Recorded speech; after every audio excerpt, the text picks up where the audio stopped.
తాండేల్ తర్వాత మరొక భారీ ప్రాజెక్టు చేస్తున్నాడు నాగచైతన్య. కార్తీక్ దండు దర్శకత్వంలో NC24 సినిమాను ఇప్పటికే ప్రకటించారు. త్వరలోనే ఈ సినిమా షూటింగ్ స్టార్ట్ కానుంది. విరూపాక్ష ఫేమ్ కార్తీక్ వర్మ దండు దర్శకత్వంలో ఒక మిస్టిక్ థ్రిల్లర్ మూవీకి సైన్ చేసిన సంగతి తెలిసిందే. ఇప్పటికే ఈ మూవీని మేకర్స్ అఫీషియల్ గా అనౌన్స్ చేశారు. ఈ సినిమాలో Meenakshi Chaudhary, Sreeleela female lead roles చేస్తుండగా శ్రీ వెంకటేశ్వర సినీ చిత్ర సుకుమార్ రైటింగ్స్ బ్యానర్లపై నిర్మిస్తున్నారు. ఈ సినిమాను కూడా 2025లోనే రిలీజ్ చేయబోతున్నారు. ఈ నేపథ్యంలోనే చిత్ర బృందం చై కార్తీక్ సినిమాకు సంబంధించిన పనులను శరవేగంగా పూర్తి చేస్తోంది. ఈ చిత్రంలో పాన్ ఇండియా నటీనటులు భాగం కాబోతున్నారు. త్వరలోనే ఈ చిత్రం ఫస్ట్ లుక్ విడుదల చేయాలని ప్లాన్ చేస్తున్నారు.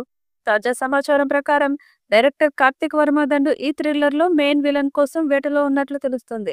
అందులో భాగంగా బాలీవుడ్ నటుడు స్పర్శ శ్రీవాస్తవ్ ను డైరెక్టర్ ఈ మూవీలో మెయిన్ విలన్ గా సెలెక్ట్ చేశాడని తెలుస్తుంది. ఈ సినిమాలో విలన్ పాత్ర చాలా విభిన్నంగా ఉండబోతుందని తెలుస్తుంది. త్వరలోనే స్పోర్ట్స్ శ్రీవత్సవ లుక్ టెస్ట్ ను కూడా నిర్వహించబోతున్నారట. అయితే స్పర్శ శ్రీవాస్తవ బాలికా వధు అనే పాపులర్ టీవీ సీరియల్లో మంచి నటుడుగా పేరు తెచ్చుకున్నాడు. ఆ తర్వాత పలు హిందీ సినిమాల్లో నటించిన ఈ యాక్టర్ లాపాటా లేడీస్ వంటి సినిమాల్లో కూడా కీలక పాత్ర పోషించారు. కానీ స్పర్శ శ్రీవాస్తవ అనే నటుడు తెలుగు ప్రేక్షకులకు ఏమాత్రం పరిచయం లేని ముఖం. నాగచైతన్య కాస్త గ్యాప్ తీసుకొని కార్తీక్ వర్మ మూవీని మొదలు పెట్టబోతున్నారు. ఇక ఈ సినిమాకు వృషకర్మ అనే ఇంట్రెస్టింగ్ టైటిల్ ను మేకర్స్ పరిశీలిస్తున్నట్లు పుకార్లు షికార్లు చేస్తున్నాయి. త్వరలోనే ఈ మూవీ రెగ్యులర్ షూటింగ్ మొదలు కాబోతుంది. ఈ సినిమాను 100 కోట్ల బడ్జెట్ తో తీస్తున్నారు. దాంతో అంచనాలు భారీగా ఉన్నాయి. మరి ఈ చిత్రం ఎలాంటి రికార్డ్స్ క్రియేట్ చేస్తుందో చూడాలి.